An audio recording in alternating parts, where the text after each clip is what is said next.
L'église Paris-Bastille vous convie les 7 et 8 mai 2013 à Bobino pour notre première conférence Paris pour Christ. Nous aurons la joie d'accueillir le pasteur Young-Hoon Lee, successeur du pasteur Yonggi Cho, à la tête de l'église du plein évangile de Yoido à Séoul, en Corée du Sud. Au programme, 2 réunions publiques en soirée et un séminaire toute la journée du 8 mai. Le thème traité par le pasteur Lee portera sur le réveil et la croissance de l'Église. Et cela nous concerne tous. Responsables d'Église, engagés dans un ministère, chrétiens passionnés pour l'œuvre de Jésus-Christ. Alors, nous vous attendons, réservez vos dates.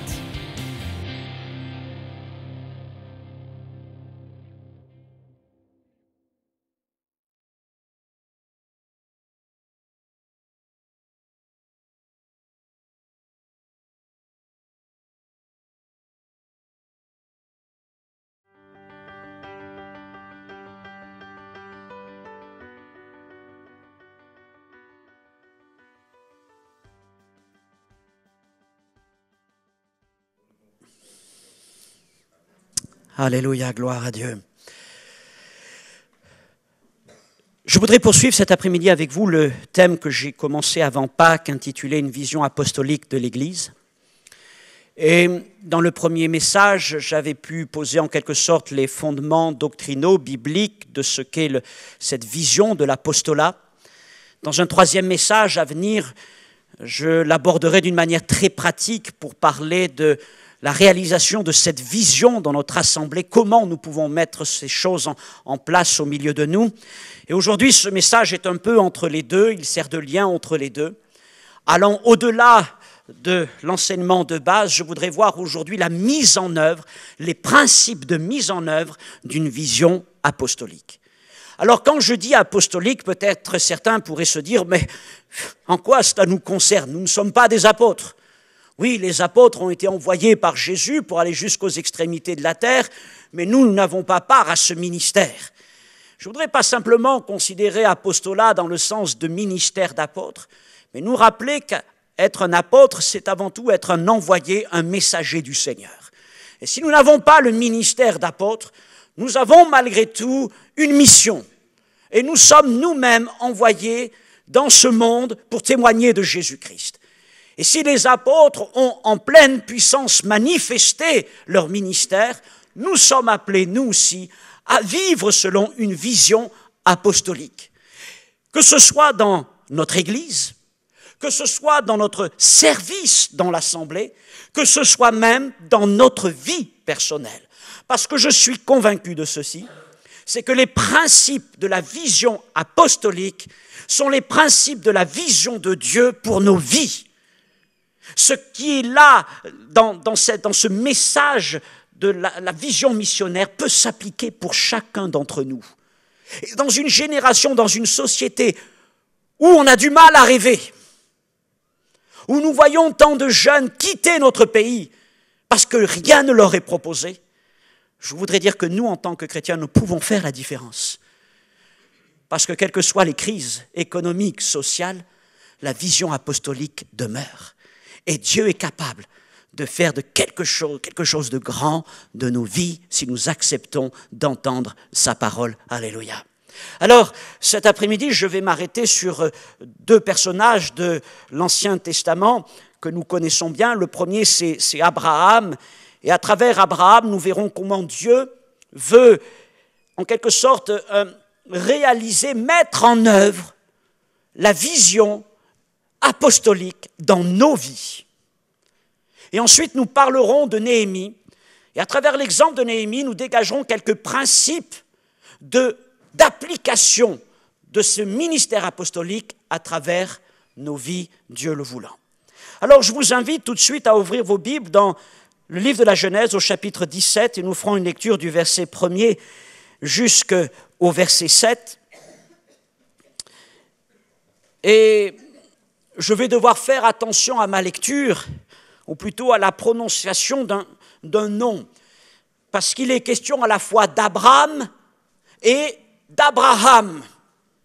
Alors je vais essayer d'accentuer mon H aspirer pour bien faire la différence, parce que sinon, à la fin, ça va faire une cacophonie, et vous ne serez plus si je parle d'Abraham ou d'Abraham, et ça va être un peu se mélanger. Alors, je vais faire un peu cet effort d'articulation, même si ça fera un peu pesant. Genèse 17. Lorsqu'Abraham fut âgé de 99 ans, l'Éternel apparut à Abraham et lui dit « Je suis le Dieu Tout-Puissant, marche devant ma face et sois intègre. J'établirai mon alliance entre moi et toi, et je te multiplierai à l'infini. » Alors Abraham tomba sur sa face, et Dieu lui parla en disant « Voici mon alliance que je fais avec toi. Tu deviendras père d'une multitude de nations. On ne t'appellera plus Abraham, mais ton nom sera Abraham. Car je te rends père d'une multitude de nations. Je te rendrai fécond à l'infini. Je ferai de toi des nations, et des rois sortiront de toi. J'établirai mon alliance entre moi et toi et tes descendants après toi selon leur génération. Ce sera une alliance perpétuelle en vertu de laquelle je serai ton Dieu et celui de ta postérité après toi. Amen. Dieu l'avait déjà annoncé à Abraham lorsqu'il s'est révélé à lui dans Genèse chapitre 12. Il lui avait dit « Toutes les familles de la terre seront bénies en toi ». Mais cette promesse ne s'est pas réalisée à travers Abraham, car c'est avec Abraham que Dieu a conclu l'alliance. Et il y a une différence entre Abraham et Abraham. Et cette différence peut paraître minime, un H. Nous verrons qu'elle est très forte. Abraham était un homme en devenir, et Abraham était un homme accompli dans la foi. Et c'est avec lui que Dieu a pu accomplir la vision qu'il gardait dans son cœur. Mon sentiment nous concernant et vous concernant dans cette assemblée, c'est que vous avez pour la plupart un désir d'avancer avec le Seigneur. Et beaucoup d'entre nous, nous sommes des Abraham. Nous avons avancé. Nous avons quitté les rudiments de la foi pour commencer à nous engager dans l'appel de Dieu pour notre vie. Nous avons commencé à servir le Seigneur selon nos capacités, selon les dons que Dieu nous donnait. Mais je voudrais vous dire que l'œuvre de Dieu ne s'arrête pas là, mais que le Seigneur veut opérer aussi dans vos vies une petite opération. Il ne veut pas opérer une grande opération, mais il veut opérer quelque chose de très simple. Pour certains, il voudrait rajouter un H, et pour d'autres, il voudrait retrancher un I tréma, pensant à Saraï, qui est devenue Sarah. Certains, il veut ajouter quelque chose, à d'autres, il veut enlever quelque chose. Abraham, Abraham, Saraï, Sarah. Et Dieu veut faire quelque chose dans ta vie parce qu'il a un projet plus grand pour toi. Et en faisant cette opération, le Seigneur veut t'amener toi aussi dans la plénitude de sa vision pour ta vie. Jamais Abraham n'aurait pu devenir le père d'Isaac. Abraham ne peut engendrer que des Ismaël. Seul Abraham peut engendrer un Isaac. As-tu envie d'aller plus loin avec le Seigneur? Es-tu prêt à ce que Dieu fasse encore une opération chirurgicale dans ta vie? Je ne sais pas s'il va changer ton prénom, mais en tout cas, ce qui est sûr, c'est qu'il va changer ta vision. Jusque-là, Abraham était un homme qui marchait avec le Seigneur, mais il faut dire que ses pas étaient avant tout guidés par ses propres intérêts. Il concevait sa vie d'après ses propres aspirations. Et cela se concrétisait très nettement à travers son nom. Il s'appelait Abraham. Abraham veut dire « père élevé ». Et il y a là plus qu'un simple nom. Je crois qu'il y a là un état d'esprit qui se projetait sur toute la vie de cet homme. Il cherchait à se réaliser, à réaliser ses propres objectifs, sa famille, ses besoins, ses richesses. Je vais dire, Dieu n'était pas contre cela, parce que le Seigneur s'était engagé à bénir Abraham. Mais en même temps, Était-ce là la seule volonté du Seigneur concernant cet homme? Avait-il appelé Abraham à quitter Charan pour aller en Canaan, simplement pour qu'il soit élevé davantage? Alors un jour, le Seigneur s'est révélé à Abraham. Il avait 99 ans. J'espère qu'il se révélera dans votre vie avant cela. Dès aujourd'hui, pourquoi pas. Mais en tout cas, un jour, la grâce du Seigneur est intervenue. Après différentes épreuves qui l'ont amené à réfléchir, Dieu lui a dit, maintenant, je veux établir mon alliance avec toi. Je veux te rappeler pourquoi je t'ai fait sortir du pays de Charan, je t'ai emmené à Canaan. Je t'ai appelé pour devenir une source de bénédiction, pour devenir père d'une multitude de nations. Et pour cela, je vais transformer ton nom. Tu ne seras plus Abraham, mais tu deviendras Abraham. Que représente le H? C'est Dieu lui-même. Cette lettre tirée du nom de Dieu, de ce tétragramme divin, comme pour dire maintenant, je vais rentrer pleinement dans tes projets. Au cœur de ta vie, au cœur de ton nom, j'interviens pour t'amener dans une autre dimension. Alors c'est pourquoi, avant de développer ce qu'est la vision apostolique pour nos vies, il est bon d'abord de réfléchir à la vision que nous avons sur notre propre vie. Comment nous menons et comment nous entendons mener notre vie. Et Abraham a là encore quelque chose à nous enseigner. D'abord parlons des différences entre Abraham et Abraham. Abraham voulait un fils. Il voulait un héritage, il voulait être quelqu'un, il pensait avant tout à lui-même et à sa famille, ou, si vous voulez, c'est comme si nous étions au bénéfice des grâces de Dieu, désirant toujours avancer dans notre vie, progresser dans notre vie, dans notre service, dans ce que Dieu nous donne, cherchant à être toujours plus élevé, non pas par orgueil. Ce n'est pas par orgueil que Abraham cherchait tout cela, mais parce que Dieu lui avait promis d'être béni. Parce qu'il croyait dans la bénédiction de Dieu. Dieu est un Dieu de croissance. Dieu est un Dieu d'ajout, de bénédiction, de prospérité. Et Abraham vivait ces choses. Mais jusque-là, Abraham était comme un vase, un récipient. Abraham bénéficiait de tout ce que Dieu lui donnait et il le gardait pour lui-même. Il vivait ces choses pour lui-même. Mais Dieu avait quelque chose de plus grand. Il voulait faire d'Abraham, c'est-à-dire le père d'une multitude. Il ne voulait pas simplement qu'Abraham soit un récipient. Il voulait qu'il devienne une source. Il voulait qu'il devienne une source de bénédiction pour les autres, car c'était là le centre de son appel. Alors une question se pose maintenant, quant à nous-mêmes. De quel esprit sommes-nous remplis? Sommes-nous remplis de l'esprit d'Abraham, père élevé, et nous voyons les bénédictions de Dieu comme une fin en soi? Ou sommes-nous remplis de l'esprit d'Abraham, père d'une multitude, et nous voyons les bénédictions de Dieu comme un moyen de bénir les autres, comme un tremplin même pour apporter la bénédiction autour de nous? De quel esprit sommes-nous remplis? Autre question que je veux voir avec vous. Quelles limites posons-nous sur notre vie? Avant Abraham, il y a eu Térak. Et Térak quitta Ur en Chaldée sur l'appel du Seigneur et se mit en route. Et il s'arrêta entre la Chaldée et Canaan, dans le pays de Charan. Il fit donc quelques pas, et puis il établit sa demeure à mi-chemin. Et la Bible nous dit qu'il s'arrêta là, et qu'il mourut là. Voyez-vous, beaucoup de chrétiens sont semblables à Térak. Ils ont quitté ce monde, la Chaldée, sur un appel de Dieu, sur une révélation de Jésus-Christ et de l'Évangile, et ils ont commencé à marcher, mais ils ne sont jamais véritablement rentrés dans le pays de Canaan, ils se sont arrêtés à mi-chemin.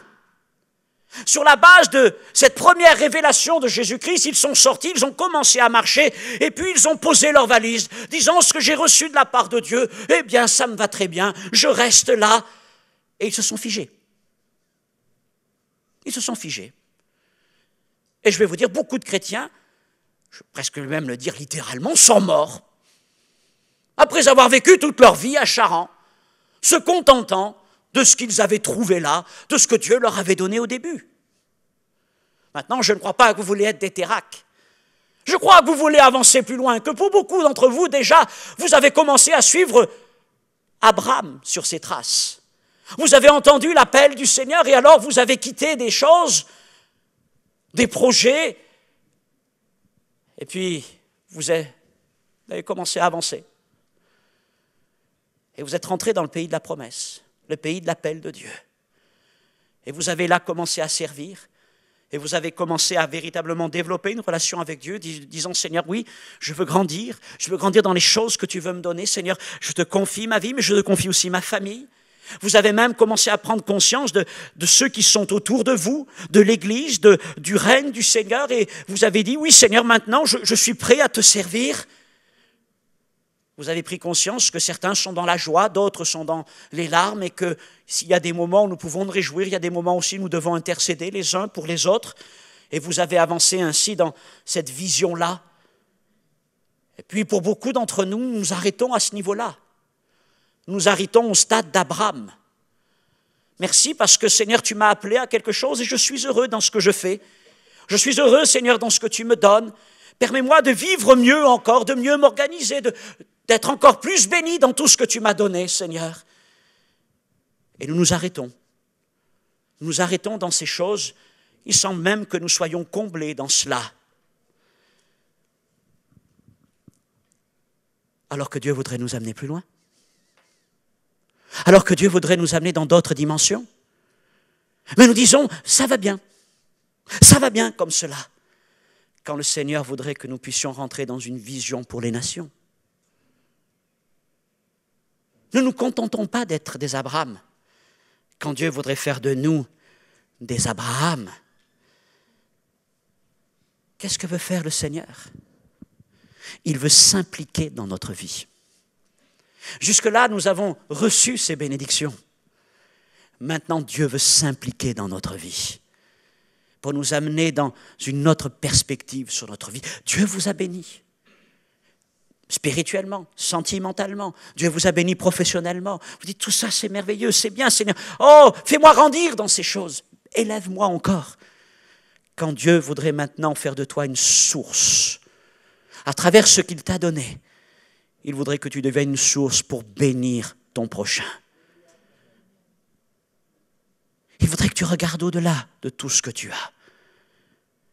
Il voudrait t'ouvrir de nouvelles perspectives sur la vie, sur ton engagement, pour te montrer que le pays est grand. Canaan, ce n'est pas un petit pays. C'est un pays vaste, où il y a tant de choses à découvrir et à vivre avec notre Seigneur. Gloire à Dieu. Alors je pourrais résumer tout ce que je viens de dire sur Abraham et sur Abraham à travers une diapo que nos frères vont mettre sur l'écran. Et cette diapo résume tout à fait ce que nous venons de voir. Vous voyez cette progression, ce triangle, ces étapes qui sont mentionnées ici. On passe d'Abraham jusqu'à Abraham. On passe d'une vision recentrée sur soi à une vision vers les nations, en passant par différents degrés, mon service, mon église locale, mon église dans la ville, ma nation, les nations. Où te situes-tu? Où en es-tu dans ce diagramme? Tu peux réfléchir à cette chose. Tu pourrais considérer que tout là-haut, oh ça là-haut, Seigneur, c'est inaccessible. Ça là-haut, c'est pour les apôtres. Ça là-haut, c'est pour ceux qui sont vraiment mis à part pour un service très consacré. Je voudrais te dire que c'est toi qui limites l'œuvre de Dieu. C'est toi qui limites l'œuvre du Seigneur, car Dieu ne t'empêchera jamais de monter plus haut. Le Seigneur veut t'ouvrir des perspectives nouvelles. Mais pour monter, il faut d'abord que Dieu fasse une opération en toi. Pour certains, il va ajouter sa main. Et pour d'autres, il va dire, mais maintenant, il faut que tu enlèves toi ta main. Que tu deviennes un Abraham ou une Sarah pour la gloire du Seigneur. Une petite opération qui change toute la vie. Alléluia. Voilà la première chose que je voulais partager avec vous concernant Abraham. Et puis, Maintenant, je voudrais que nous puissions nous tourner vers Néhémie au chapitre 3.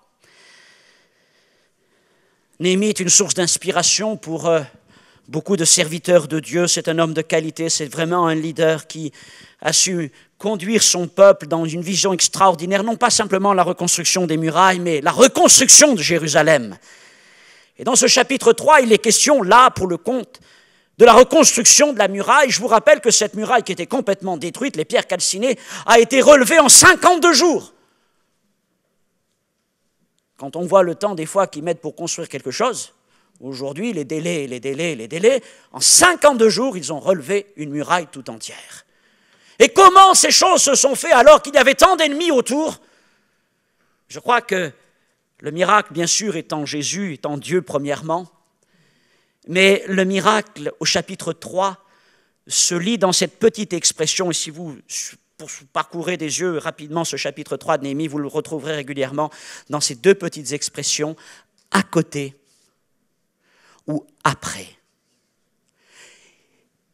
Ils ont travaillé, les uns après les autres, les uns à côté des autres.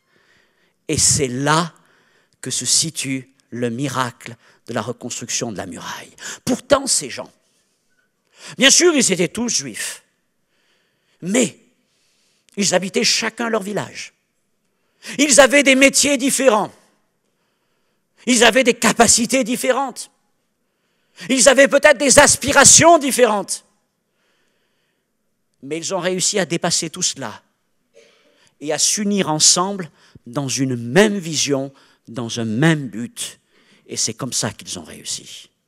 Et ce chapitre 3 de Néhémie a 3 choses à nous enseigner concernant la mise en pratique de la vision missionnaire, de la vision apostolique. Et la première de ces choses que nous apprenons à travers ce chapitre 3, c'est la notion d'interdépendance. La Bible parle de liberté. C'est pour la liberté que Christ nous a affranchis. Mais jamais elle n'approuve l'idée d'un cœur indépendant. C'est ce que nous montre la diapositive suivante, où nous retrouvons là, vous allez la voir apparaître, différents individus, monsieur ou madame A. Monsieur et madame A sont des gens qui viennent à l'église, ils participent au culte, et puis ils retournent dans leurs activités, dans leur maison, dans leur travail, et au long de la semaine, ils sont monsieur et madame A. Et il n'y a pas grand-chose qui réunit les monsieur et madame A, sinon le fait qu'1 à 2 heures par semaine, ils sont ensemble au culte. Et ça, c'est quelque chose que le Seigneur n'approuve pas. Ce n'est pas la vision de l'Église selon Jésus-Christ. Nous avons là un ensemble de gens qui pensent célébrer Dieu, mais qui ne servent certainement pas le royaume du Seigneur et qui ne sont pas du tout dans une vision apostolique. Ce sont des gens isolés, mais qui n'ont aucune force pour faire avancer l'Évangile dans ce monde. Alors au contraire, la vision apostolique nous pousse à dépasser le chacun pour soi. Et c'est là l'une des grandes leçons de cette génération de Néhémie. Ces hommes, ces femmes, malgré leurs différences, se sont unis pour réaliser une œuvre en commun. Ils ont retenu ce que la génération précédente leur avait transmis. Une génération plus tôt, ce n'est pas la ville de Jérusalem qu'ils devaient rebâtir, c'est le temple. Et voilà que les travaux s'étaient arrêtés pendant 15 ans. Et Dieu a suscité un prophète, Agé, qu'il envoya vers les Judéens pour leur dire, mais oh, écoutez, vous avez quitté Babylone et vous êtes revenus ici en Judée avec un but, celui de bâtir la maison de Dieu. Comme nous avons quitté le monde avec un but, participer à l'édification du royaume de Dieu et à l'Église. Et puis il leur dit ensuite, maintenant, les travaux sont arrêtés depuis 15 ans et la seule chose que vous trouvez à faire, c'est à lambrir vos maisons. Vous lambrissez vos maisons. Qu'est-ce que ça veut dire lambrisser ces maisons, lambrir ces maisons? Ça ne veut pas dire simplement les construire. Car on ne lambrit pas. Lambrir, c'est quoi? C'est décorer. Ils passaient du temps à décorer leur maison. Autrement dit, ils étaient habités de l'esprit d'Abraham, père élevé, toujours être plus élevé Alors ils décoraient toute leur énergie, tout leur talent, leur capacité, leur temps, leur argent était là pour la décoration de leur maison. Et puis ils espéraient que Dieu les bénirait dans les semences et dans les travaux qu'ils accompliraient. Mais le prophète leur dit, n'y comptez pas. Tant que la maison de Dieu ne sera pas construite, ne comptez pas, que Dieu bénisse vos semences. Et il va leur dire en quelque sorte, au lieu de lambrir vos maisons, apportez le bois pour lambrir et reconstruisez la maison du Seigneur. Et si vous faites cela, vous verrez la bénédiction venir. Et la génération de Néhémie a retenu cette chose. Et se sont dit, non, nous n'allons pas travailler pour nous-mêmes, indépendamment, cherchant notre intérêt personnel, mais nous allons nous unir ensemble. Et ils sont devenus interdépendants. C'est ce que nous montre cette nouvelle diapositive, où nous allons trouver là des gens qui sont réunis les uns aux autres. Et j'ai remplacé la lettre A par le logo de l'Église, comme pour dire, voilà des gens qui ont à cœur le projet de Dieu, qui ont à cœur le royaume de Dieu. C'est plus simplement ma vie, mais c'est le royaume du Seigneur. Et dans un premier temps, qu'est-ce qu'ils vont apprendre, ces gens? À être interdépendants les uns des autres. C'est-à-dire à se soucier de l'autre, à développer une vision de l'autre, ne plus simplement rechercher son intérêt, mais rechercher l'autre, considérer l'autre. Ils vont apprendre, et nous apprenons, parce que dans toutes ces choses, nous avons besoin de toujours apprendre, c'est certain. À quoi? À s'aimer les uns les autres, à confesser nos péchés les uns aux autres, à partager les fardeaux les uns des autres, à nous pardonner, à nous exhorter, à nous exciter. Ils vont apprendre à bâtir des relations d'interdépendance. Je veux vous dire que tout sentiment d'indépendance, d'isolement, fixe des limites quant à notre propre développement personnel, à celui de notre service et de l'Église.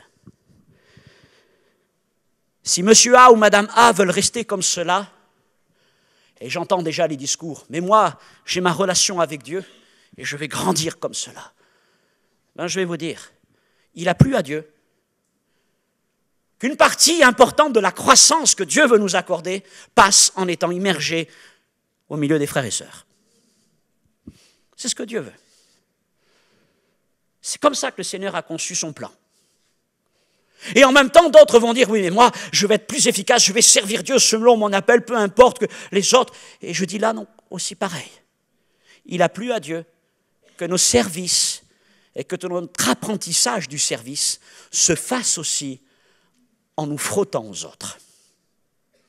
C'est ainsi, c'est le plan du Seigneur. Sinon, pourquoi aurait-il voulu bâtir son Église? Mais je vous dis que si nous commençons à rentrer dans cette vision d'interdépendance, et par interdépendance, je veux dire interrelation, avant de parler, d'agir, apprendre à se connecter davantage, si nous rentrons dans cela, nous allons élargir notre vision. Si je reste à monsieur ou madame A, ma vision est très étroite. Mais parce que ma vision est très étroite, mon autorité spirituelle est très étroite. Mais si je commence à prendre en considération davantage de frères, de sœurs, si je commence à regarder autour de moi, en même temps que je prends en considération les autres, que je regarde ce qu'ils font, mon autorité spirituelle va grandir. Mes capacités d'agir vont grandir en m'ouvrant à ceux qui m'entourent. Premier point, donc, l'interdépendance. Deuxièmement, l'interconnexion. Alors, si je dois illustrer avec mes doigts l'interdépendance, on le voit, mais l'interconnexion, ça fait ceci. Au chapitre 3 de ce livre de Néhémie, ils ont bâti chacun des bouts de mur. Certains ont bâti devant leurs fenêtres, et d'autres se sont mis ensemble pour bâtir jusqu'à 100 mètres de murs. Peu importe le nombre de mètres qu'ils ont bâtis. Car ce qui était important, c'est qu'au bout du compte, ils se connectent les uns aux autres.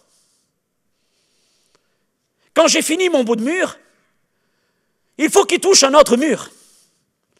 Parce que si chacun s'était dit, bon, moi je vais bâtir mon mur ici, je vais le faire comme ça, sans se soucier de savoir où l'autre bâtissait, au bout du compte, on aurait eu partout des murs. Mais alors un partirait comme ça, l'autre partirait comme ça. Ah oui, moi ça me plaisait bien de le faire comme ça. Je sentais bien comme ça. Oui, mais regarde où ils vont. Ça fait que des bouts de mur, mais est-ce que ça fait une muraille? Ça ne fait pas une muraille. Et si on travaille comme cela, ça ne mène à rien. Nous avons besoin de nous interconnecter. On ne peut pas dire simplement, voilà, je viens dans une église et je viens avec mon projet, je viens avec mon appel, je viens avec ma vision, et de dire, je veux bâtir mon mur. Et quand des gens viennent comme ça dans l'église, avec ce zèle, je ne remets pas en cause leur zèle, je ne remets pas en cause leur appel, je ne remets pas en cause leur vision, mais avant qu'ils me parlent de ça, ce qui m'intéresse d'abord, c'est de savoir s'ils sont devenus interdépendants avec les frères et sœurs de l'église. Premièrement. Et deuxièmement, s'ils connectent avec la vision de l'église. Parce que s'ils ne sont pas interdépendants, ça ne m'intéresse pas. Et s'ils ne connectent pas avec le reste des ministères de l'église, ça ne m'intéresse pas non plus. Ils ont peut-être un beau ministère, un bel appel, beaucoup de capacités, ils vont être capables de nous bâtir un mur extraordinaire.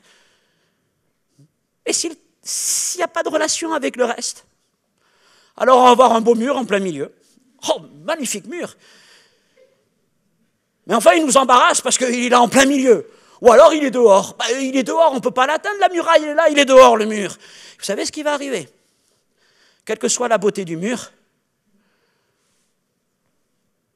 les ronces, elles vont pousser dessus. Parce qu'on ne saura pas quoi en faire. On ne saura pas quoi en faire. Et avec le temps, ce mur va tomber en ruine.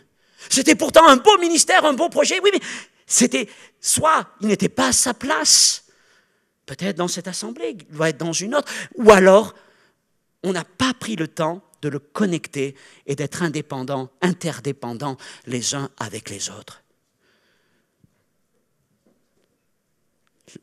Deux choses importantes. Et ceci peut être résumé par cette diapositive que nous allons voir. Voilà des fers à cheval. Ils sont indépendants, ils sont interconnectés, ce sont tant de ministères. Et ensemble, ils forment un tout. Ils forment une vision. Ils sont cohérents. Ils sont liés les uns aux autres. Chacun répond à un appel de Dieu particulier. Il n'y a pas un fer à cheval qui se balade à droite ou à gauche, en haut ou en bas. Mais ensemble, ils forment l'Église de Jésus-Christ. Du ministère des enfants, même des bébés, jusqu'au ministère des ados, des jeunes, des ministères de musique au ministère d'enseignement, aux ministères sociaux, au ministère d'évangélisation, au ministère de formation, au ministère d'administration de l'Église, au ministère des travaux, au ministère de prière, ministère d'accueil.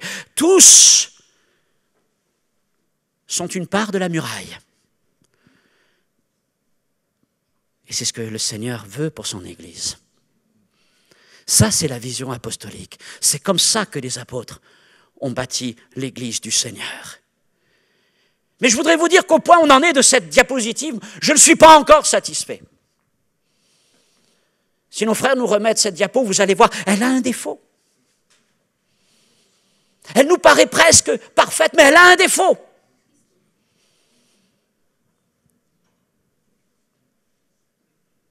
Les ministères ne sont pas tournés dans le sens qu'il faut.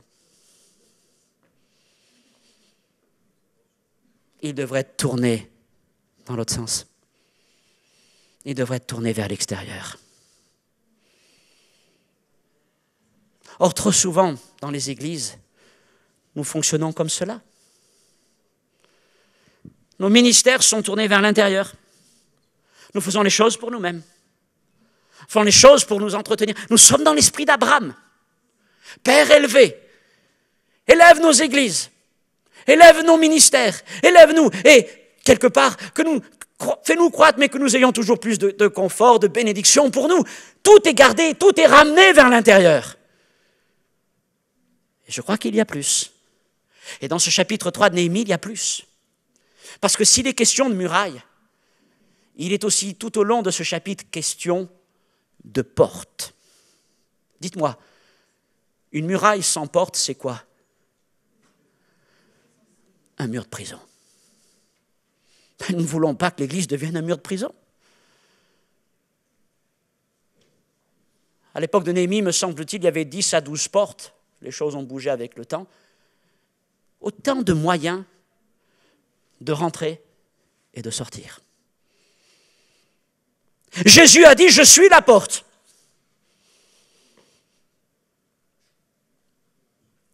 que nos ministères deviennent des portes d'accès à l'Église. Nous ne voulons pas être refermés, recentrés vers l'Église, mais nous voulons être centrés vers l'extérieur. Et c'est ce que la diapo suivante, celle qui avait là, je ne sais plus où on en est dans mes diapos, voilà celle-ci. Des ministères tournés, ils sont interdépendants, ils sont interconnectés, mais ils sont tournés vers l'extérieur. Que le Seigneur puisse nous amener maintenant, chacun dans notre service, dans l'Église, quel que soit votre service dans l'Assemblée, à se dire, mais comment est-ce que mon service dans l'Église pourrait être tourné vers l'extérieur? Et je voudrais, à partir de cette diapo, rajouter un point. Voyez le cercle de l'Église, cette vision de l'Église, la muraille de l'Église, elle est maintenant à l'intérieur. Et les ministères ont débordé le périmètre de l'Église. Je vous l'ai souvent dit, il y a plein d'endroits où, en tant que pasteur, je ne peux pas aller. Et il y a plein d'endroits où vous, par votre travail, par votre appel, vous avez accès. Vous travaillez dans l'administration, vous travaillez peut-être dans les ministères. Vous travaillez peut-être dans l'éducation, vous travaillez peut-être dans le milieu hospitalier. Vous travaillez dans les domaines des médias, vous travaillez dans les domaines des grandes entreprises, dans la banque, dans la finance, tout ce que vous voulez. Vous pouvez ouvrir des portes parce que vous avez les codes et vous pouvez y aller. Vous avez peut-être même un badge. Moi, je ne peux pas y aller. Mais Dieu vous envoie. Et Dieu vous place là pour être une porte d'entrée dans le royaume du Seigneur. Vous êtes un envoyé, vous êtes un apôtre de Jésus-Christ. Ne vous prenez pas pour Paul. Mais je dis, vous êtes un envoyé du Seigneur. Non seulement dans cette église pour que les ministères de notre assemblée puissent atteindre cette ville, mais vous êtes aussi un envoyé du Seigneur là où Dieu t'a conduit, dans ta maison, dans ton quartier, dans ton arrondissement, dans ta banlieue, dans ton travail, dans ton cercle d'amis. Tu peux devenir une porte d'accès afin que les gens rentrent, afin aussi que nous puissions sortir et aller les atteindre. Et dans le premier message que je partageais avec vous sur la vision apostolique, rappelez-vous, je disais que le ministère d'apôtre, c'est avant tout un ministère d'ouvreur de portes. Jésus avait dit à Pierre, je te donne les clés du royaume de Dieu.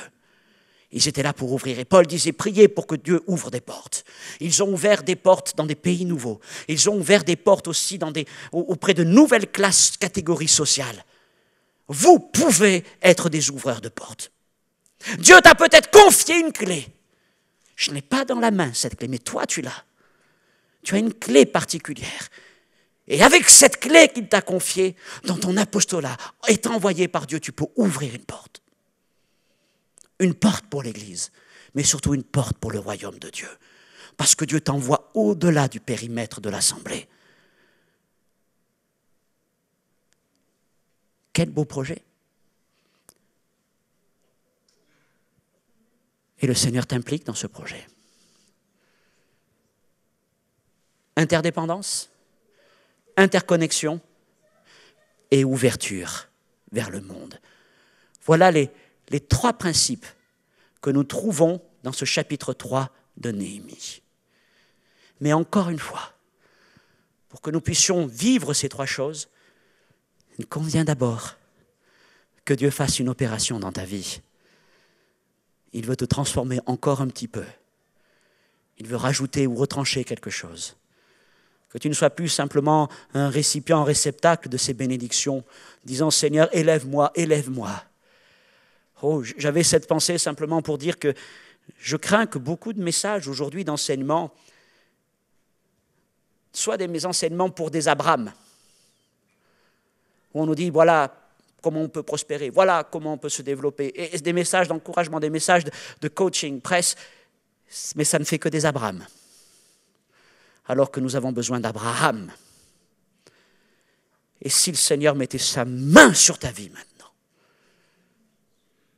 Ce qui me rappelle qu'à l'époque de Néhémie disait « La bonne main de Dieu était sur moi ».